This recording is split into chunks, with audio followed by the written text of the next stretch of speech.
Hello, everyone, and thank you for joining and welcome to today's event, Economic Justice in Palestine, hosted by the Green Olive Collective. My name, as some of you know, is Erez Bleicher, and I'm the Communications and Membership Director of the Green Olive Collective, a binational advocacy, information, and tour guiding cooperative committed to a democratic future and an end to the ongoing displacement of Palestinians. We provide communities around the world with the resources to engage in meaningful advocacy and solidarity with Palestinians and insight into the apartheid policies of the occupation. Your contributions for today's event will go to sustain our work to amplify the voices of human rights defenders and Palestinian communities living under military rule, to fundamentally shift the landscape of discourse around Israel-Palestine, to advance a robust vision of justice, and to raise local and transnational awareness about the violence of occupation. We need contributions from you, our wider community, in order to cover the costs of our events and sustain future public initiatives in support of human rights. Today, we are asking each of you to sustain our advocacy by becoming a subscription member of the Green Olive Collective and joining this global community of conscience committed to democracy, equality, and a future free from the violence of ongoing displacement. You can become a member at members.greenolivecollective.com, which I've just put into the chat moments ago. And we thank you sincerely for joining again. Our speaker today, Sam Bahour, who I'm sure many of you have seen speak or have met in different forums, is a prolific advocate for justice, an eloquent proponent of Palestinian freedom, a pioneering business person, and I'm happy to say a member of the Green Olive Collective. He is a Palestinian American who relocated to the West Bank after the Oslo Accords and threw himself into the development of the Palestinian economy in anticipation of Palestinian statehood. He was one of the core team that established the Palestine Telecommunications Company and is a joint founder of Americans for a Vibrant Palestinian Economy. He previously served as an advisory board member of the Open Society Foundation's Middle East North Africa MENA office, and today serves in various capacities in several community organizations, including as board member of Just Vision in New York, board member and policy member at Al-Shabaka, the Palestinian Policy Network, and a consultant for a diverse range of other projects. I first met Sam myself in 2016 through my work with the Center for Jewish Nonviolence, though I'm not sure he remembers the event. I will never forget hearing him speak for the first time and the insights that he shared. And since that time, I have known him as a tireless and compassionate spokesperson for economic justice and Palestinian self-determination. I have never known him to ever refuse a request to speak to anyone who earnestly wants to learn about the reality of occupation. And I know that in the last months alone, he has met with public figures, including prominent journalist Peter Beinart and lauded American author Ta-Nehisi Coates. Sam speaks from a place of deep personal experience about the ways the apartheid economy of Israel constricts the commercial, technological, and entrepreneurial freedom of Palestinians living under occupation.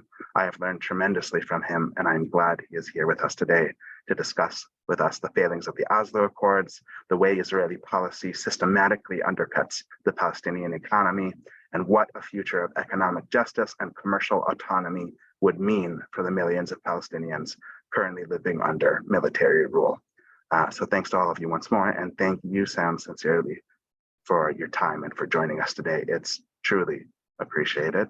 The last thing I'll say before I pass over to Sam, in excitement for the conversation to come, is that from this moment on, everyone should please feel welcome and free to send questions into the chat as Sam begins, and as the presentation and conversation move forwards, you can send it there.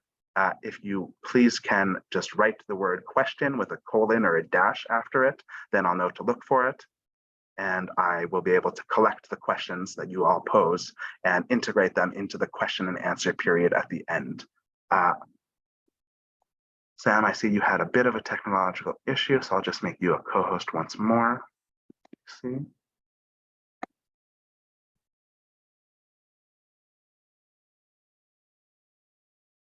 And with that, you should be able to unmute yourself. Are you there, Sam? And are you able to? Yes. Brilliant. Thanks again. Excited. Thank you very much. Thanks for the generous introduction, and it's great to see so many familiar faces and names as well, since some don't have their cameras on. I'm glad you were able to make it. This is a 1-hour discussion on economic justice in Palestine, and I was coaxed to create a PowerPoint presentation, which, as if you've heard me speak before, I usually don't have a presentation, but I'm glad Era said, can you create a couple slides? Because it made me create a whole presentation with slides. So this is a new experience for me as well, but I hope it'll be useful to bring home some of the messages that I would like to pass to you today. I have a presentation, as I said, so I will start that and we'll go from there. Can you see my screen? Somebody give me a thumbs up. Okay. I want to make it, 1 second here.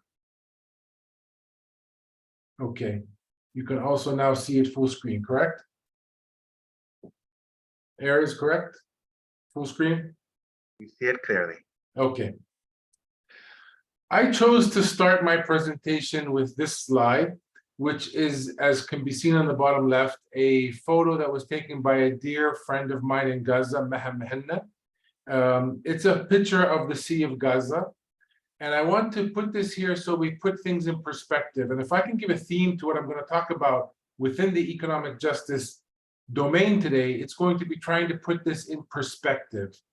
In the university, they teach us that is called political economy. For some reason, when we all graduate, the economists go one place and the politicians go somewhere else. I will bring it back together and give a framing, which is perspective on the bigger picture and not just the number crunching of our economy. Remember, Gaza is on the Mediterranean. It is like Greece and Italy and Beirut and Cyprus. It has the same potential as those other sea-based cities. And I think we should always keep that in mind for the lost opportunity that the occupation is causing us. I wanted to also, in order to put it in quick perspective, and most of you know this, what are we talking about? We're talking about the Middle East region with Turkey as well and Iran as well. And we're talking about Palestine here. It's the orange and the sliver of orange here, the Gaza Strip and the West Bank. And I think it's important to see the bigger map so we can keep in mind that the entire world has been engaged for 75 years to resolve this tiny sliver of land's problem. And I think that's very important because it shows the inability for the international community to solve something which would be very solvable if it was a borough of New York or a state in the US. Prior to 1948, which is always the starting point, I always start before that because there was a Palestine before 1948, and we need to remember that. And it was divided into districts, and every district had its own kind of economic characteristic. I'm going to talk about a couple of them, but it's very interesting to dive into each one because what we find is each is very, very different. And it's a fascinating learning experience to understand what was Palestine before Israel. And as we know, in the General Assembly, United Nations Resolution 181 in 1947 decided to divide the land into 2 states. This is the map that articulates what that division looked like. And as you can see, it's very different than what we know today. And the red spot in the middle is Jerusalem, which was to be corpus separatum, which means it was an international city. It wasn't Palestinian or Israeli. It wasn't Arab or Jew. An important note to make, the 2 states that resolution spoke about did say Jewish and Arab, but it did not define those 2 terms. So I'm not exactly sure what they mean. To be honest with you, I ignore both and look at who's on the ground. Because if I say Arab, it could be Saudi Arabia. If I say the US is in North America, that could be Canadians. We have to talk about states with the people living in those states, something that Resolution 181 did not do. The result of the war in 1948 created the state of Israel as we know it today, and in 1967 created the occupation, which is the gray areas, the West Bank in the middle and the Gaza Strip on the left. And that's the map that we know today. But to put it all in perspective, we have to see what has happened during the last 30 years. During the last 30 years, Israel has created Palestinian Bantustans. And this is a actually generous map, because I've seen maps that reflect reality today that show all 200 plus fragments of the West Bank. And I think this is something to remember when people say Palestinians, if you just keep talking with the Israelis, you'll work your way out. No, we won't. Talking for 20, 25 years got us this. And if it continues at the pace that we've been moving at, it'll be worse. When I arrived here in 1994, there were 100,000 settlers on the ground. By the end of the Oslo process, we can say after 20 years, there were 700,000 settlers on the ground. Today, even more. So it's clear that as long as we keep talking and Israel is allowed to act with impunity, we get this. We start from the left of Palestine before Israel, we get a UN resolution, we get the war in 1948, and then we get an eating away of what's left of the West Bank to the point where if we keep talking, there'll be nothing left. And I quote Chris Hedges on the bottom left here, because he said something very important once. He's an amazing guy. And he said, you can't talk about hope until you recognize reality. So we have to recognize that map on the right as a starting point if we want to be serious about moving forward in a constructive way. I want to talk about some historic stages and relate it then to the economy. Stage number one, as I mentioned, was pre-1948. You had a community divided into districts. It had an organic development. It wasn't high-tech. High-tech wasn't there then. It was organic as part of a region that it was part of. And there's two books that I recommend. There's many, but there's two books that I can point to. The one on the left, Hidden Histories, is by a Palestinian professor here in Palestine. An amazing book that looks into the intricate dynamics of what Palestine was before 1948. And another one on the right, written by a Canadian Jewish professor, What is Modern Israel? And it talks about how Israel came about to be. All the pre-1948 activities that were happening that resulted in a state. And then in 1948, we had a very sharp decline. If we look at the arrows in this slide, it could be the economy, a sharp, bold decline. What did it result in? It resulted into shock and the beginning of a long process of fragmentation. I would say from 1948 to 1966, because that is the period from the State of Israel creation, and then immediately they put all the Palestinians that came under their control in the State of Israel under military rule. And that was the case until 1966. Two books which are landmark books on this phase is Ilan Pappé on the left, The Ethnic Cleansing of Palestine, and on the right, Stranger in My Own Land by a dear friend, Fedegidius. This book just came out in November. It is a memoir of her family, which is very relevant to the larger Palestinian struggle, with a lot of facts and figures about what the period between 1948 and 1966 looked like, mainly for Palestinians who remained in Israel. Very important book if you want to understand what's happening today as well. And then we had a very long process to get back on our feet. It was, if you read The Ethnic Cleansing of Palestine, you will understand we're not supposed to be here. The process that created the State of Israel, I believe, and it's being confirmed by this current Israeli government, was made to make us disappear. We didn't disappear. And that's why you have some right-wing fascist Israeli ministers today very mad that the founders of Israel did not finish off all Palestinians in 1948, so they wouldn't have to deal with us today. Economically, from 1948 to 1966, it took us a very long time to kind of bounce back, if you will, to get to the point of 1967 when the occupation happened, all the way until the Oslo process. And two books that I think are key for understanding the period while we were under military occupation up until the Oslo process is Kingdom of Olives and Ash, a book that was written by, I think, 20-some internationally renowned authors that came here for the first time. Each of them wrote a chapter about something of interest to them. And there you'll get a deep picture on what the occupation actually means. And then another one from a more legal perspective is by our dear friend, attorney John Quigley from Ohio, from Columbus. And he writes about the case for Palestine, and he makes the legal case about why this occupation basically is illegal. That period of time can be reflected in normalizing of the occupation, trying to make it look like it is a non-belligerent occupation. It continued the fragmentation. The original fragmentation was refugees out, some Palestinians stayed in Israel.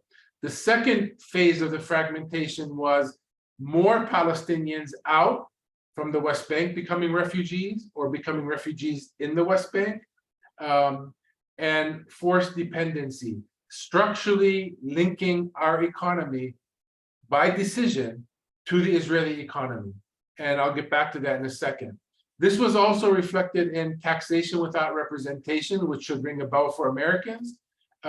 We were taxed heavily during this period of time by the Israeli military. However, we were not represented in the ability to define how the monies were spent.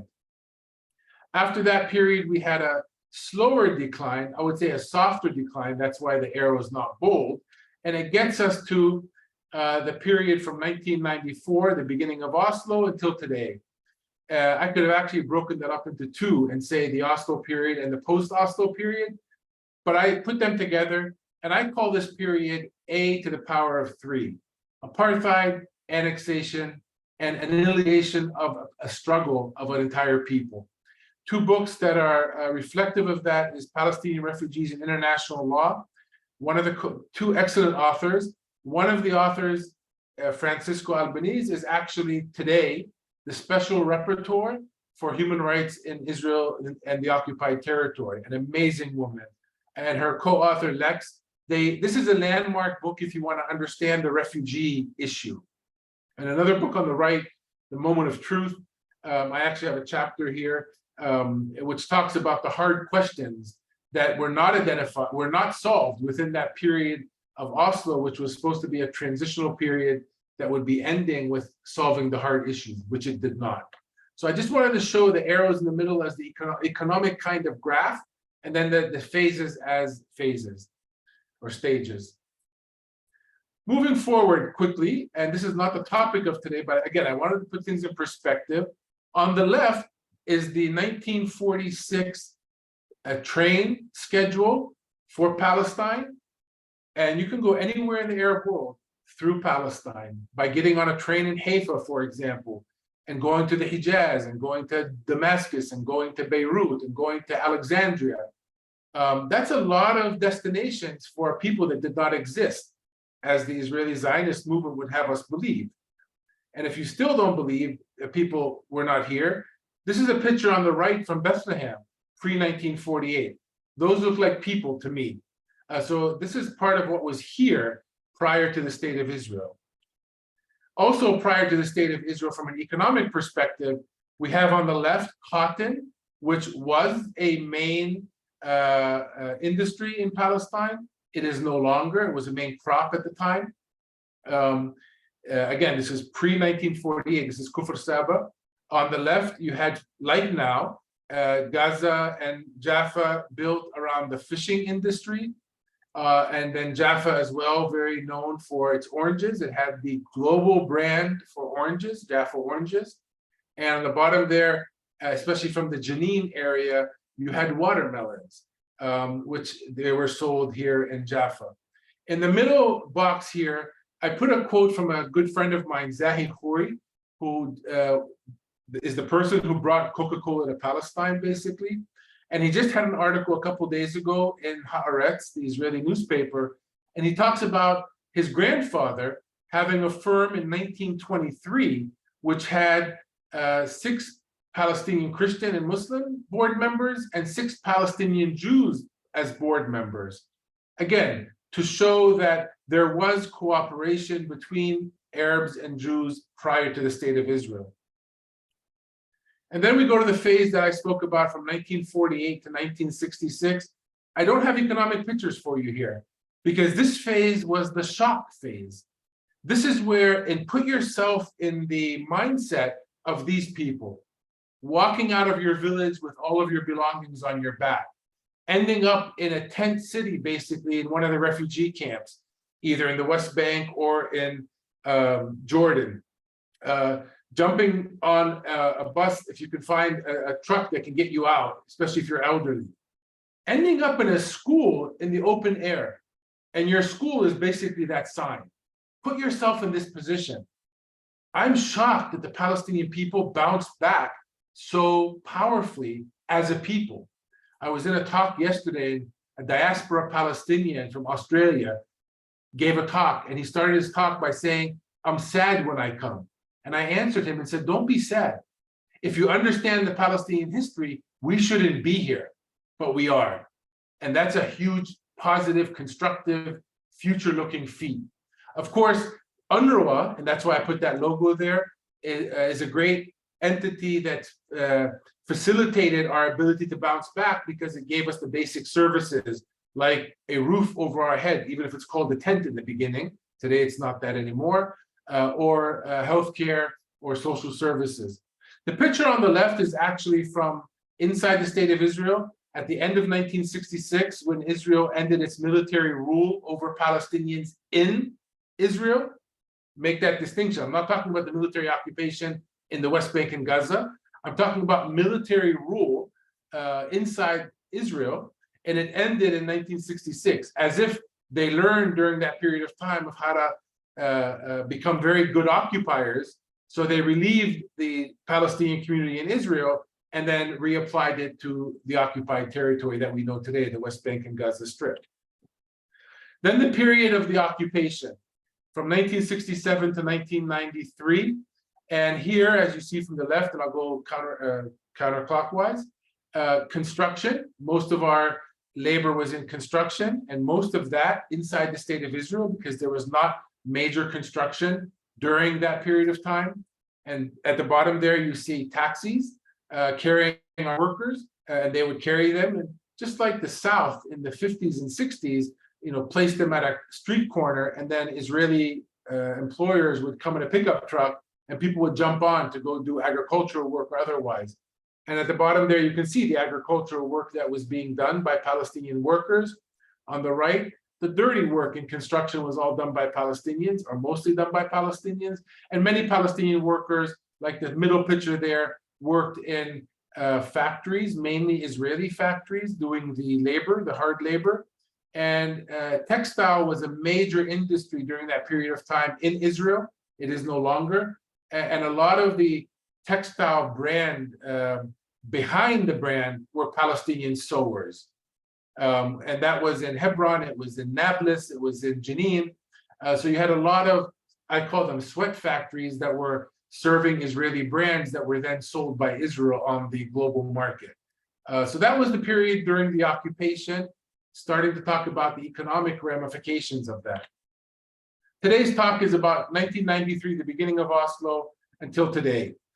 Upper left, Unipal, amazing company, started from zero here.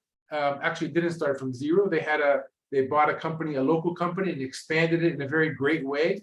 It's a distribution company that serves the entire West Bank and Gaza Strip, and they've become so successful that they started serving outside of Palestine.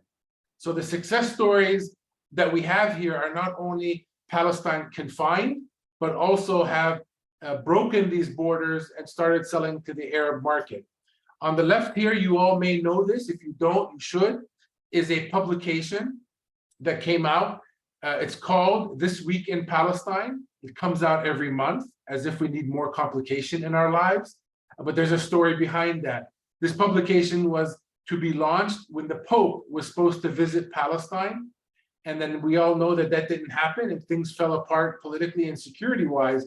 But the owner of this magazine continued with the same name and produces every month the highest quality publication about Palestine. It's for free. You can get it. You can download every issue from This Week in Palestine website. I highly encourage you, if you can, to subscribe to be able to support the effort. And when you read one of these, you'll know why the quality journalism is very well worth it. And at the bottom there, I just look at, the tourism industry here has a lot of food. This is kanafe from Nablus, a very well-known dish in Nablus specifically. The fishing industry remains, with all the constraints, with all the limitations of how far the fishermen can go out in the Sea of Gaza, it remains a key industry for Gazans specifically today. The picture on the middle there is Paltel, the company that I came from the States to help establish. I was employee number 001. Today, that's a $1 billion company. It's traded on our local stock exchange in Palestine. And then we have factories that were here before Oslo that expanded with the Oslo process, such as not only the Jerusalem pharmaceutical company, but 4 other pharmaceutical companies as well have all become much more global in their thinking, but they were all here before the Oslo process. So just like we don't want to think that the entire Palestinian history starts in 1948, we don't want to think the Palestinian economy starts with Oslo. There were people here on the ground struggling with the occupation to make their businesses work. On the top right there, you have Jasser Palace, which is an amazing hotel in Bethlehem. It turned out to be right next to I believe it's Rachel's tomb, is it? And by a checkpoint that goes into Jerusalem. So a lot of the clashes now happen kind of in front of this hotel. So it launched, but it never really got off the ground. However, it's open, so we try to visit it when we can. This is only the front. If you go to the back, you'll see an amazing pool and an amazing hotel facility. On the right there, you have a leading company here called Canaan Palestine.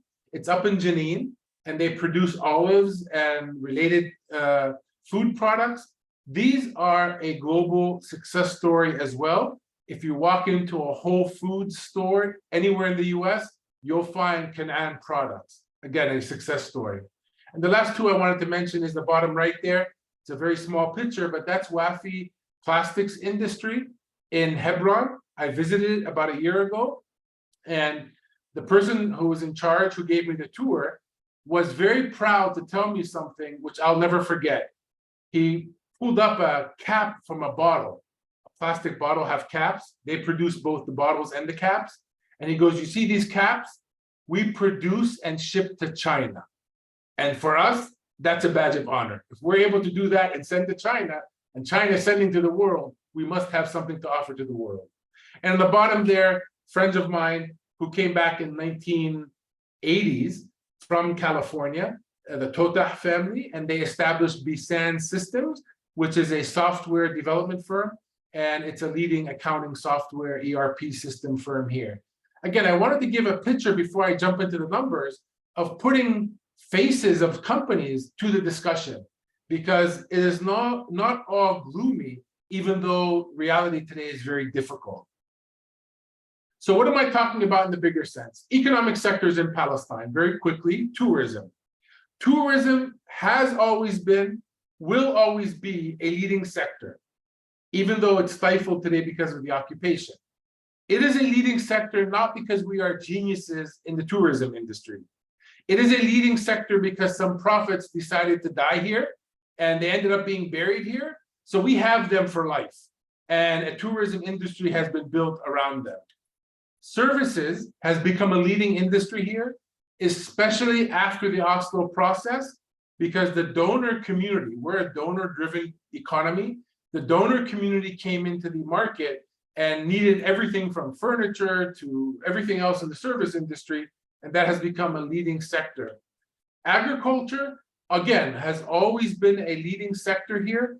It has been reduced greatly, like many places in the developing world, partly because it's competing with other sectors that weren't there way back when, but have now started to compete with agriculture, but also because agriculture in Palestine means land and water and labor, anywhere, not in Palestine only. Land, water, and labor are all controlled by the Israelis. Land, of course, the conflict here is around land.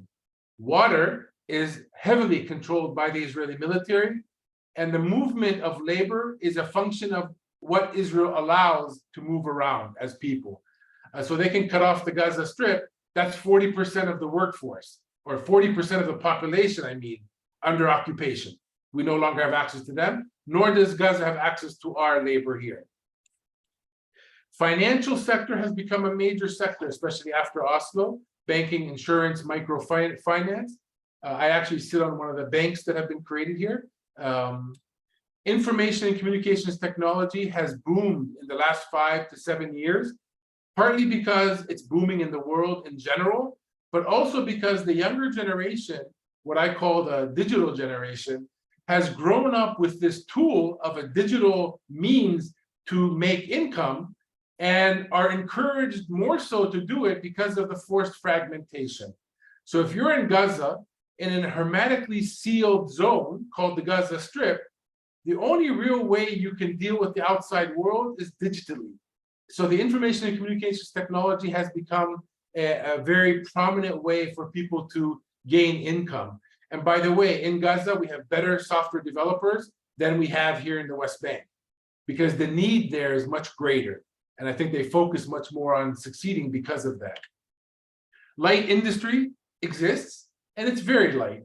Other than those 4 or 5 major pharmaceutical companies, the rest of the industry is food production mostly, and a lot of it is based around the olive oil and olive tree, olives themselves, because that is a major sector in agriculture, and it has moved into industry in terms of packaging and so forth. Dates as well. Dates is the agricultural part. Packaging and marketing becomes part, or processing it into paste and so forth, becomes part of the industry. Construction and building materials, that's a no-brainer. We're building a state. Regardless of this occupation, every single day we're moving, inching forward, sometimes millimeter forwarding on building a state. That requires construction of everything, from schools and housing and roads, you name it. And that means we have a lot of building material needs. We've imported most of those building materials over the years, but we've gotten smarter, and companies have started to enter that market to be able to serve our own construction industry. And of course, energy. The forced dependency that Israel created started with forcing us to buy all of our energy from Israel. That has become a major sector in our economy as people try to wean off the Israeli dependency on energy. So today you'll find dozens of companies working with solar and putting in large installations on top of public buildings, etc., trying to get us to produce our own energy. So those are some of the main economic sectors in Palestine. I left one major one out, which is stone and marble.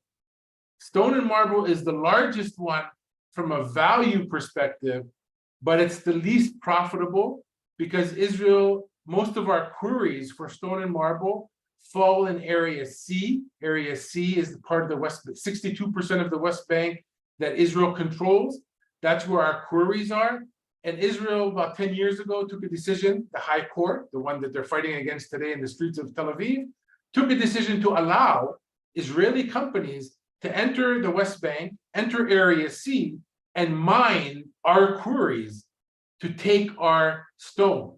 Many of those companies come to the Palestinian and say, if you still want to work, you do the dirty work and cut us the big stone out of the mountain, and we'll come and pick up that and take it to Tel Aviv and do the cutting and polishing. That's where the money is. So although it's a big sector from a value perspective, I left it out here because it's not that big of a sector in terms of employment. Some statistics to keep in mind as we think of the economy. What I call New Palestine, because when we say Palestine, we have to define it. For most Palestinians, if you open up their shirts, you'll find a map of Palestine. It's not the West Bank and Gaza Strip strung together by a rubber band. It's the historic British mandated map of Palestine. What I'm talking here is not that. I'm talking about the new Palestine, the one that was defined in the United Nations based on a Palestinian resolution in 2012, which is the West Bank, Gaza Strip, and East Jerusalem. That area is a 6,020 kilometers squared. It's nothing. It's tiny. It's equivalent to an area about the size between Delaware and Rhode Island.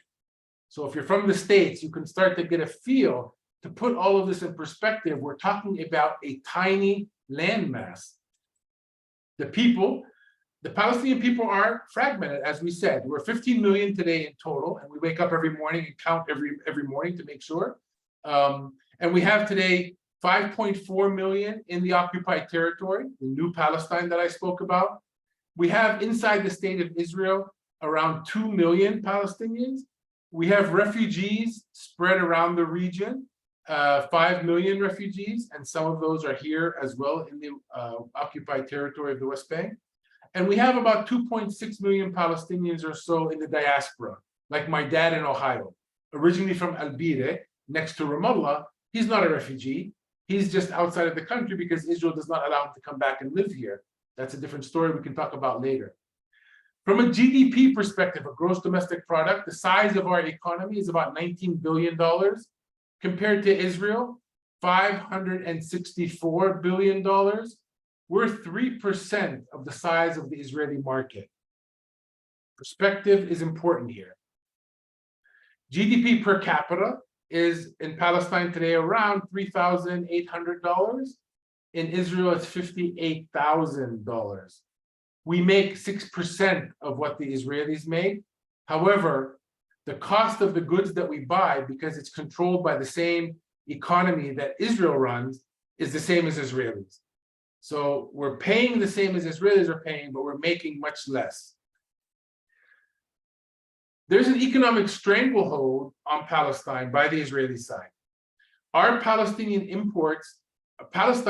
imports about 68% of its economy. So 68% comes from abroad. Of that, 54% is coming from Israel. I actually see numbers that are greater than that, but that's the one I found in the report that I looked at. So you're talking more than half of our economy is imported, and of that, more than half is coming from the state of Israel. Why?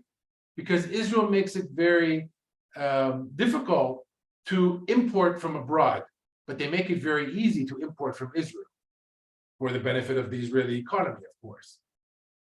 Palestine exports only about 18% of our economy, and of that, 88% goes to Israel. And a lot of that is items that we make here, sell to the Israeli traders. They repackage it as made in Israel and sell it in Israel or the global market. And I can say that about the furniture industry, about the textile industry, and many others. The informal economy here is as large as the formal economy. And that's a wow. When the World Banks give reports about Palestine, they talk about the first 2 bullet points.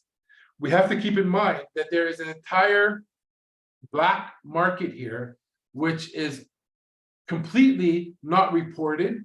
And I believe, and I've heard this from people who are in the know, that it's as big, if not larger, than the informal economy, the formal economy. A little bit about the reality here. What laws are applied here? Because in the economy, the first place you look is, what are the laws? Here we have a whole set of laws, not just one. We have Ottoman rule. They were here for 400 years, and they kept behind some of their laws that relate specifically to land. For example, what we would call in the US a deed or a title of a piece of land, we call in Arabic here tabo. But tabo is not an Arabic word, it's actually a Turkish word. And a lot of the laws that the Turks apply here as it relates to land. Then the Brits came for about 30 years, and they're very legalistic, and they left a whole body of law here, which a lot of it still remains. Then the Jordanians and the Egyptians. The Jordanians were in charge of the West Bank for a period of time, and the Egyptians part of controlled Gaza, and they left behind a body of law from their countries in those 2 areas, West Bank and Gaza as well. And then when the Palestinian Authority came on the scene in 1994, they legislated laws trying to catch up and remove the Jordanian, Egyptian, British, and Ottoman laws, but they never got to get to do it all. They were disrupted for political reasons, and a lot of Palestinian law today exists with those other laws. And then when the Israeli military occupation assigns a military order, that's the MO, a military order, it overrides everything previous. So for Israel, the 2,000 plus military orders that they issued since 1967, for them, that's the law. And you can read those. They're in Hebrew, some have been translated, and that's what Israel sees as their reference point. And if one of them doesn't fit their mindset, they just change it because there's no legislative process. It's a military order. For me, I added the next three because they're what's important to me. Ultimately, for me, none of those above apply. The Fourth Geneva Convention applies. And the Fourth Geneva Convention is the overriding body of law as long as we remain under military occupation.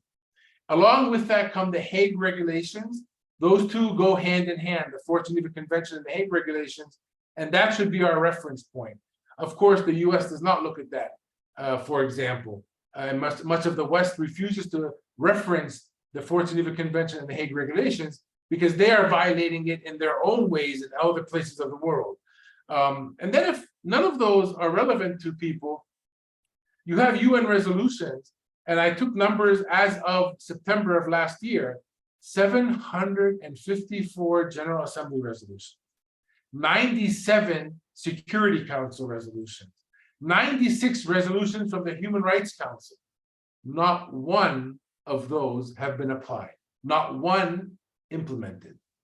And the international community is questioning why we are where we are today. They should be ashamed of themselves. The state of affairs politically, the East Jerusalem area is illegally annexed since 1980. Illegally annexed, the entire global community, including the US, acknowledges up until Trump that it was illegally annexed. Trump tried to reverse that by recognizing Jerusalem. Sadly, the Biden administration has yet to reverse that. The West Bank, East Jerusalem, and Gaza Strip, under 56 years of military occupation.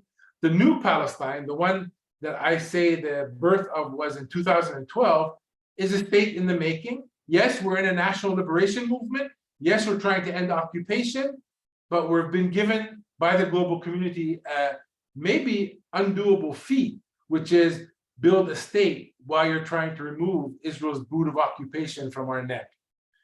Gaza has been under siege for 16 plus years. It's in bold because we have to always highlight that 40% of the people, Palestinian people under occupation, if you're 16 years old in Gaza, you don't know what it is to live with 24/7 electricity because you never had that in your life. You don't know what it means to turn on the faucet and get a glass of water because your water is contaminated. Let's keep that in mind of how this younger generation has been brought up, and it might explain a lot about their worldview today. By the way, Israel does not recognize any of those above statuses. They don't say they're illegally annexed Jerusalem. They don't say this is a military occupation. They call it disputed territory.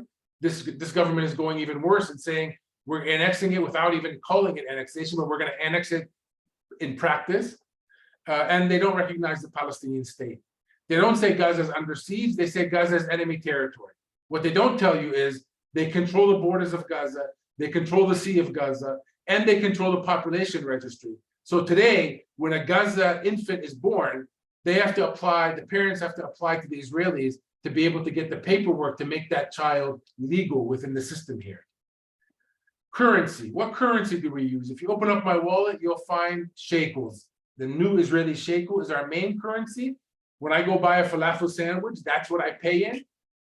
And when all the Palestinian workers who are working in Israel come back home, they get paid in shekels and they bring their shekels into the West Bank and Gaza and spend that money. So all the traders in the West Bank are collecting a lot of shekels, more than they know what to do with, because people don't take loans in shekels. It's a very fluctuating currency. People prefer to take loans in US dollar. So we have a surplus of shekels. We are the only place in the world that have a foreign currency, and the owner of that foreign currency, the state of Israel, the Bank of Israel, refuses to take it back because most countries take back their currency, exchange it for other currencies if we want. Also, when a country uses another country's currency, there's, and I learned this the hard way because I never knew about it before, there's a fee called seigniorage. That's a fee because when you use somebody else's currency, you're giving value to that currency. The owning state of that currency compensates the state for using that in their system. We don't get that fee. So Israel is making a double buck on keeping more shekels with us than we need and not paying us for even having them.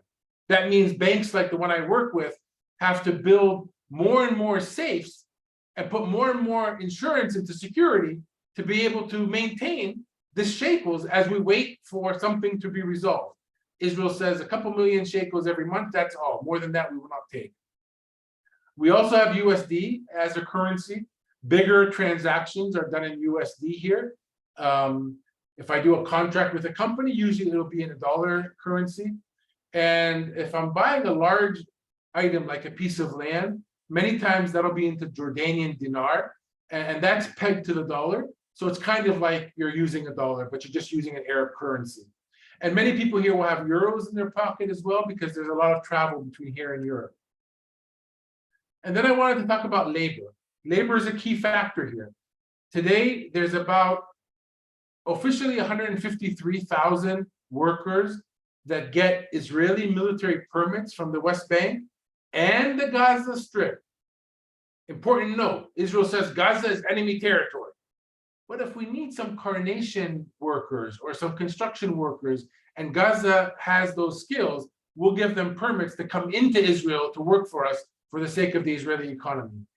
Those that go with permits are about 153,000. There's actually more like 200,000 that go in every day, because many of them go around or over the wall that was built and go into Israel without permits for the sake of labor.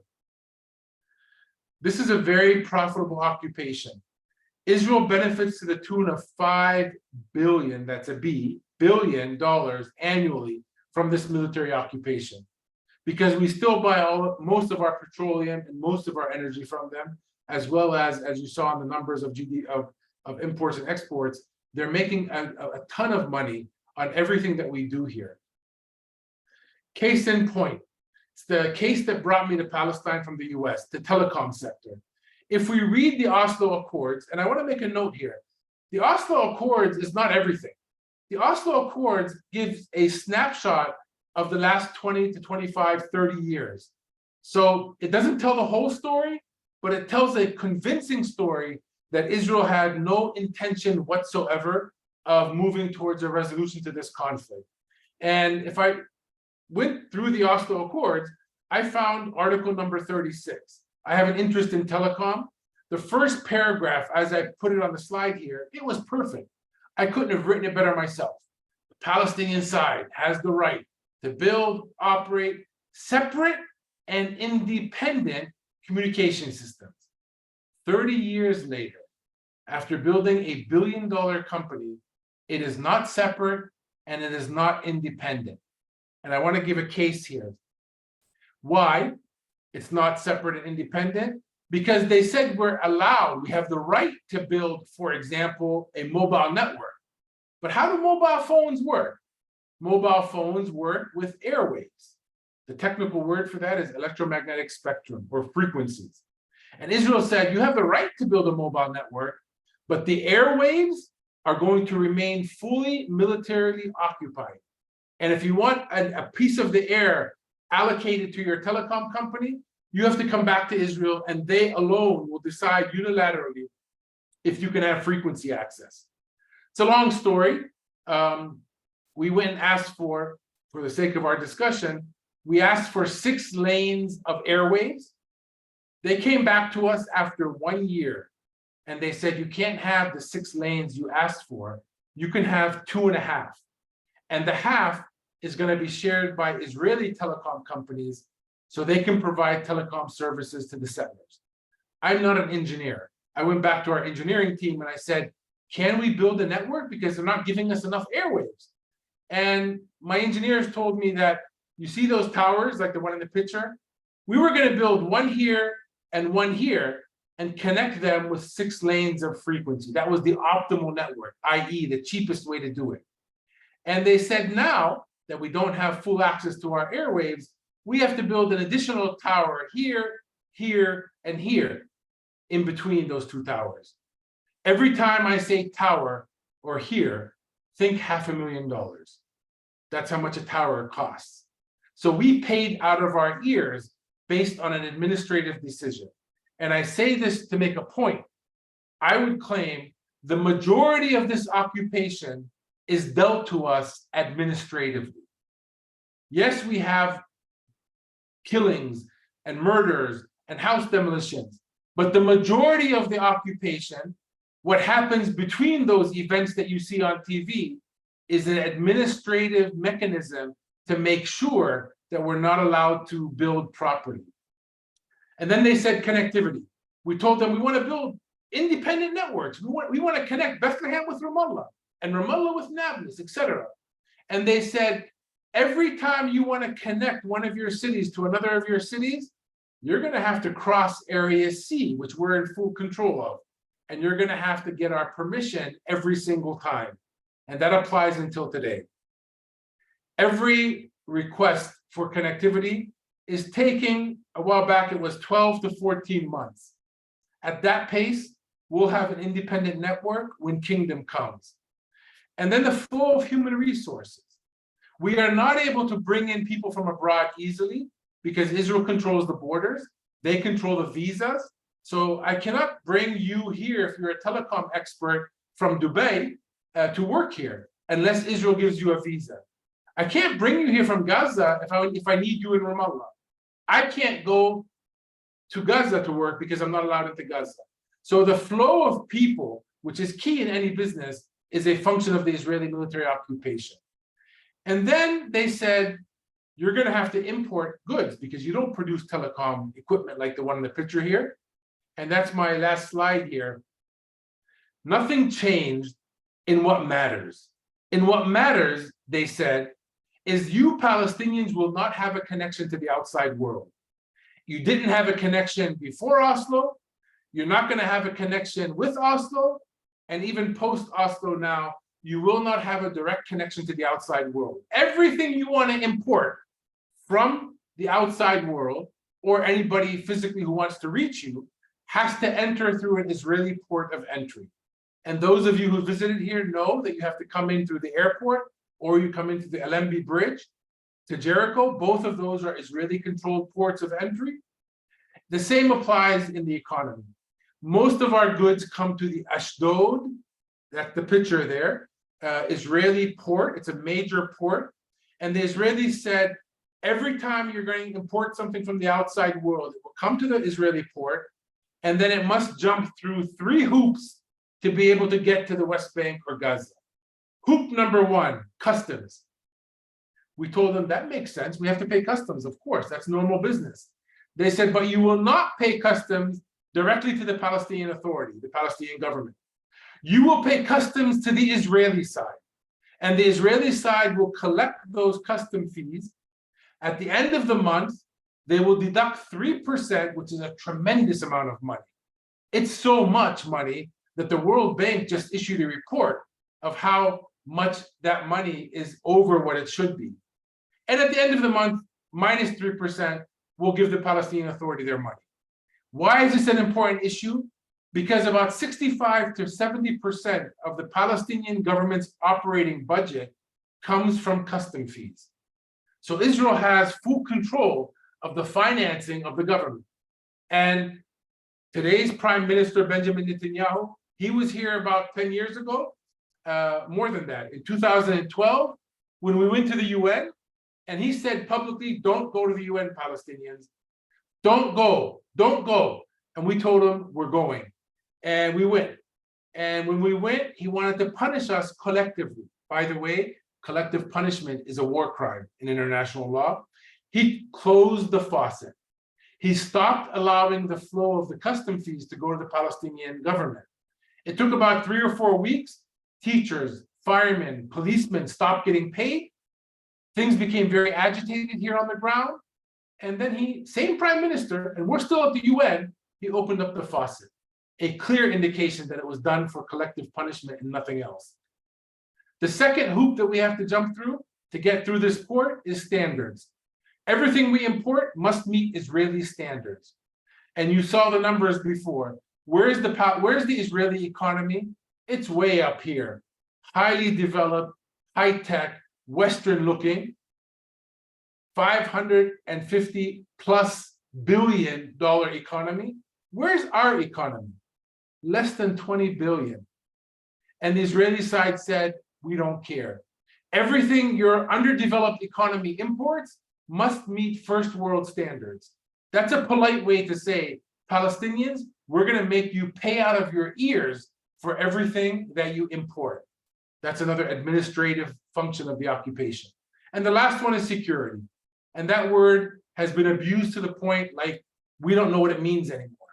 Everything must pass Israeli security. Okay, we understand that. We imported some goods, some telecom goods from a company called Ericsson.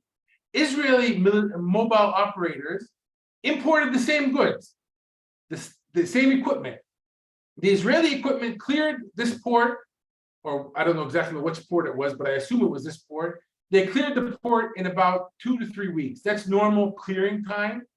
The same exact equipment earmarked for Palestine sat at the port for 2 years. That's an extreme case, and it became a lawsuit. I don't know where it's at today, but one that makes the point. And what is the point? Who is in charge of the pace of our development? Is it us? Absolutely not. But I put a footnote on that discussion as well. And the footnote is, I don't let the Palestinian Authority off the hook.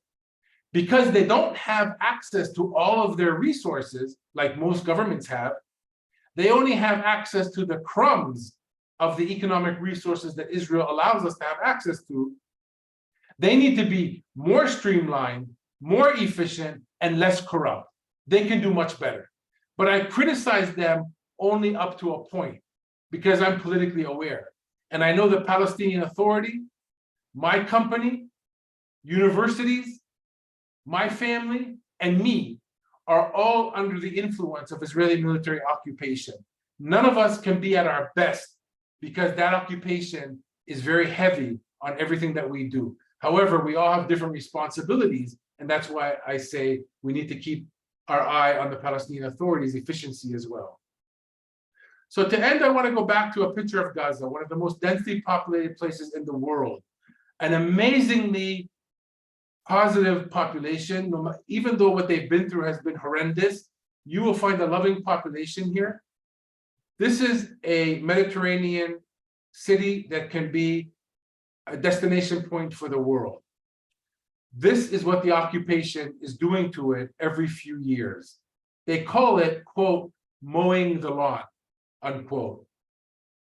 But we can't stop. We can't see this and say there's nothing to do here, because these children in Gaza deserve a better life, and they keep me moving in a forward manner every day. This is Jenin. Jenin is in the news these days. This is how I know Jenin. Marj ibn Amir, which is the valley, which is our agricultural bread basket, that's Jenin. Jenin in 2002 faced bulldozers opening up large swaths of land inside the Jenin refugee camp. As if that was not enough, last week or last month, we got this in Jenin. Yet again, bulldozers uprooting the streets, turning over cars, and killing people in their way. But yet, we don't stop, because these children in Jenin deserve better. And that's what keeps me economically engaged in a forward-looking way. I have much I can share with you on my blog. It's epalestine.ps. It's also in my tag here on the Zoom call. And I look forward to your questions, comments. Thank you. Thanks, Sam. So wonderful to hear the perspective you gave, though much of it is, of course, related to difficult content and realities we wish didn't exist. And I'm particularly appreciative of the way your presentation and your knowledge makes accessible to us what is often abstract and for many around the world, and makes concrete the ways that the occupation pervades and enters into spheres that many of us do not have the expertise to understand, to really grasp what it means to have the occupation govern the policies and dynamics surrounding customs, imports, exports, telecommunications, the air itself, airwaves, and all these different modes, along with the labor force. As you were speaking, I was thinking about the ways that before I came to Jerusalem in 2015, and before I spent time in the South Harbana Hills, I couldn't have myself understood concretely what it means in people's lives to have water controlled by the military, what the permit regime of the West Bank means for the labor force that legally and illegally is compelled to look for work in Israel, and also because of the conditions remain in Israel, sometimes for a month or two away from home before coming back. Now I have the experiences of my friends that really give me a grasp of what it means to have one's society, one's territory, one's culture, and one's economy constricted and occupied by a foreign power. I wanted to turn quickly before opening it up to some questions from the audience to the last thing you touched upon related to Jenin. Recently, you wrote an article that was published called "The Unnamed Casualty of Jenin," and maybe the title was slightly off. Yeah. But I thought I would ask you to comment a little bit more and say, what does the type of mass military operation like we saw in Jenin, and we have seen in the past more commonly in Gaza, mean for Palestinian economy? Like you did in the article, could you shed some light or give some context to the economic effects and dimensions of the operation, its motivations or its consequences? Would love to hear. Sure. I mean, that article in Haaretz, it was actually submitted to them before the latest aggression against Jenin, but they asked me to add the Jenin component to it. And my point there was that we are living an economic schizophrenia. And I hope I touched on it in the last few slides. From one perspective, I started with some success stories showing you the companies that are on the ground operating and that we should be proud of. But I also put the hard facts in the middle. Things are difficult here. It's not easy. But I ended with that there's a reason for us to keep moving forward. And that economic schizophrenia, I can give a talk for a couple hours about how disastrous the reality is on the ground here. And in the next hour, I can give another talk about how resilient and dynamic this community is, and they're worthy of investment. That economic schizophrenia lives in each of us every day. And we need to realize that, because if you're thinking about engaging in Palestine using the metrics that you use to engage in other economies, you're going to be very disappointed. But if you also don't invest in Palestine and think that we're a very romantic people that are in revolution and we're going to one day wake up to liberation, you're also living a dream, because we are a normal people. We are people that have to wake up in the morning and go to school and get married and produce things and get an education. And that requires an economy to serve a society. So I wanted to make the case in that article about the economic schizophrenia. And I hope that got across. And I can share the article here with a version that's not behind the paywall if anybody would like to see it. That'd be wonderful, thanks. And I'll also send it out to people tomorrow, along with the recording of the webinar and of your talk. And I think what you're highlighting is so important, and an important perspective for all of us to maintain around the ways that operations, of course, have their immediate aftershocks and effects, which are so devastating, but also have residual long-lasting economic effects and effects on the livelihood of communities who are first and foremost, of course, physically left in ruins, but then also emotionally, psychologically, and businesses, infrastructure, communications, all of these things, sometimes harder for people abroad to I'd like to add one point. I actually should have made it a slide in my presentation, which I will add to it, which is multinational companies that we're all customers of have a role to play. For example, most recently, we've made a major 9-year campaign right now against PayPal. PayPal is the global payment platform in the world, and they refuse to provide accounts to Palestinians, even though the Israeli settler, which lives on the hilltop next to my house, is allowed to have a PayPal account. I have an article that was issued recently in the Cleveland Plain Dealer. I just put it in the chat, but we need to hold these companies accountable, because most of these companies are larger than states, so they can have influence on the reality, PayPal being one of them. Thanks for adding and thanks for highlighting, again, the contradiction.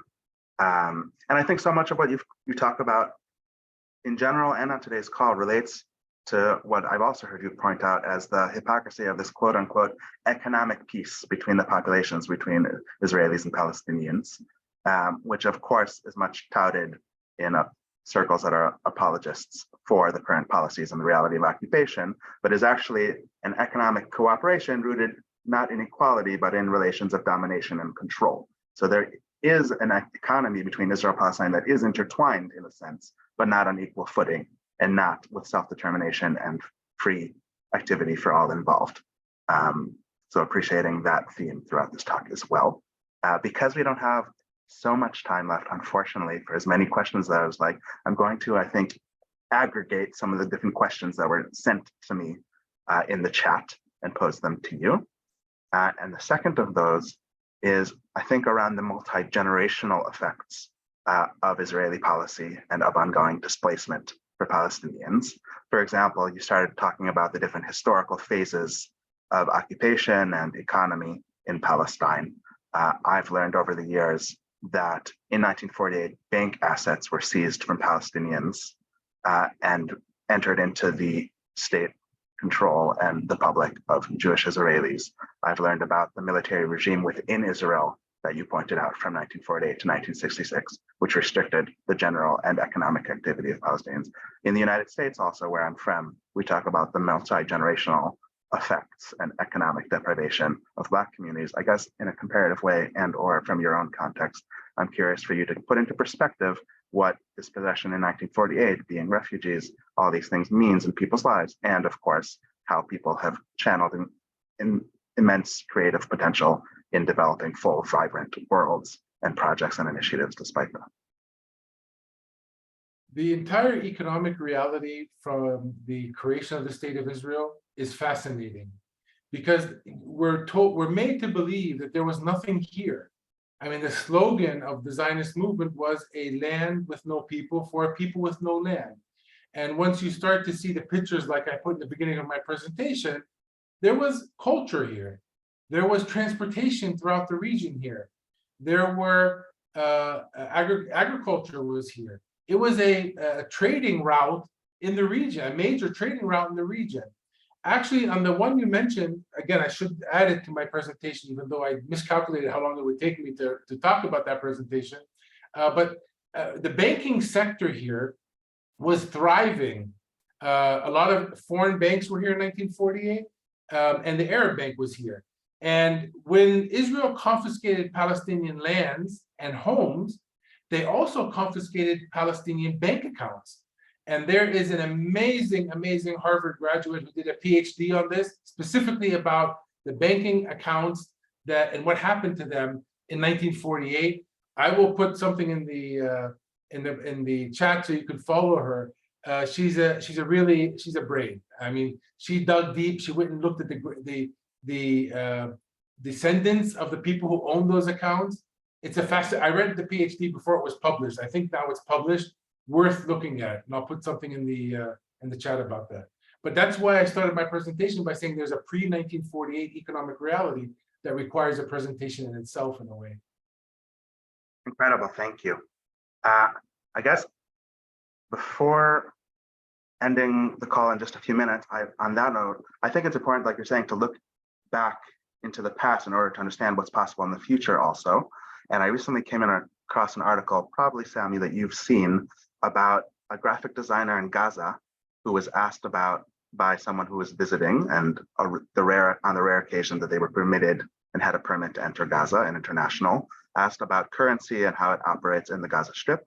And inspired by that question posed to him, he designed as an artist what a future Palestinian currency would look like, a £5 note, etc. So I wanted to share my screen quickly, just because I think it's so powerful to have these imaginative exercises that can become real, that we collectively, in following Palestinian leadership, can make real in the world. So I just because I thought it was so beautiful and so cool, I wanted to share it quickly. I'll move to the top here, let's say. Designer Jihad Najee, 29, pictured here with his wife, Khaninabu Samhadana, I'm sure I mispronounced slightly, had the idea of designing a currency for Palestine after a British journalist asked him about which currency to use during a visit to Gaza. Najee had to explain to him that there was none and that Palestinians have had to use the Israeli shekel. But here are the beautiful designs that he made. Here featuring the Church of the Nativity in Bethlehem, a complete design of a currency with the logo and seal of the Palestine Monetary Authority, and featuring different national heroes and cultural figures of Palestine. I particularly like this one with Mahmoud Darwish for the 10-pound note. Here's Edward Said below, I believe coming out. That was Naji Ali. Right. There's one with Edward Said somewhere. Arafat, Jericho featured, and Edward Said. Anyway, I just thought it was incredible, and I thought to end on this note, to give us a concrete imagination around what should be now and what is possible, and is pointed to through all the different things you're discussing, Sam. With that, I wanted to ask if you want to respond to that if you want, and then just very briefly, that's amazing artwork. I like it a lot, but he may be behind times a bit because currently there's a team studying a digital currency to bypass the Israeli shekel. We may end up with a digital currency before we get actual paper currency. Amazing. I would love to read about that too. Please send afterwards. Do you have any final thoughts that you want to close today? I want to thank everyone for hanging out. I know it took longer than I expected. I was hoping there'd be more time for questions and answers, but my email and door are open for follow-up. It always is. They always are. And epalestine.ps is where you can find me and find my social media links. I highly encourage you to link up with me. And if you're coming to Palestine, you know my number. Beautiful. And there were several questions in the chat about ways to connect, meetings to have, and also people related to union work in Palestine for union workers who are coming to visit and create connections around labor solidarity. I'd love to be able to talk more about that, but unfortunately, we're out of time for this wonderful conversation. So thanks again, Sam, for the invaluable perspective. And thanks everyone. Thanks, everyone. As I mentioned at the start of our time, we depend on contributions from you, our wider community, to cover the cost of our events, to sustain our work to combat the violence of occupation and shift the discourse around Israel-Palestine towards equality and justice. You can sustain our work for justice by joining Sam and many others by becoming a member of Green Olive and joining us as a global community of conscience at members.greenolivecollective.com, which I put into the chat. As we mark the 75th anniversary of the Nakba in May and the 56th anniversary of the occupation this year, we are more determined than ever to work for justice. The crisis in Israel-Palestine, as many of you here know, has never been greater, and people on both sides of the Green Line are in profound need of change. The recently elected government has dramatically increased Palestinian home demolitions and expulsions, and we need everyone's help here to raise the profile of the situation and to bring some hope to a circumstance in which it feels distant. We ask you to become a subscription member today if you aren't already, to sustain our ongoing advocacy as we build a global community committed to human rights. Your membership will allow us to grow as an advocacy center committed to a future beyond apartheid, partition, and occupation. It will directly support monthly solidarity visits to communities facing displacement in Area C of the West Bank, including Tuwani, Umm-el-Khair, Sustia, and the communities of the firing zone in Masaf el-Yatta, the South Hebron Hills. It will allow us to develop new tour guiding initiatives, highlighting the lived realities of Palestinians, and allow us to sustain global campaigns encouraging people around the world to take concrete action.